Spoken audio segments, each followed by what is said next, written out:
So this bill, as you say, is moving on from the goodwill you speak of, from voluntary practices to mandatory practices.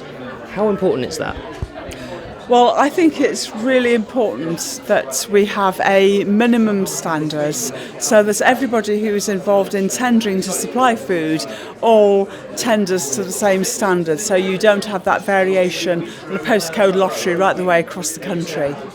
Okay, we all know about healthy eating, but is there enough awareness, do you think, of the environmental and the ethical consideration that need to go into the production of public sector food? No, I think this is an area where a lot of work is needed. We've had a great deal of progress with the red tractor standards already and with marine stewardship, but I believe that there's a huge amount of more work that needs to be done so that whenever food is purchased, you can start to build in those standards of environmental sustainability into the food that is used. Now, earlier you talked about the journey that this bill is going on and the journey that there is still to come. I mean, and also the training and the rest of it. Realistically, when will we see the benefits of this bill? Well, I hope that it will proceed onto the statute book as a result of the debates and the procedures in Parliament.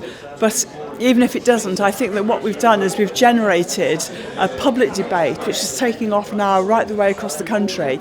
It's already something which applies to the Olympic Games in 2012, and so I think that there will be huge improvements amongst those who are responsible for procuring food, irrespective of what happens with the bill. But if we can just get the bill onto the statute book, it will really accelerate that work that is going on in certain parts of the UK. It says here the government spends more than £2 billion every year on food, which is served in public institutions. Will this bill mean more spent on food in public institutions?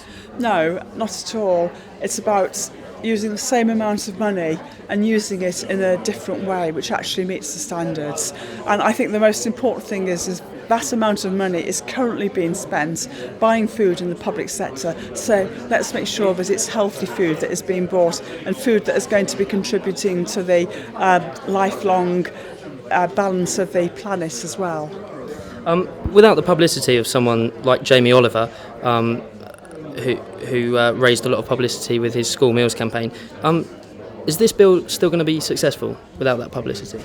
Well, I think that what happens when you get celebrities is that perhaps you get a huge push, but then if it's not sustained, it's not necessarily going to be bringing about the improvements that we're looking for.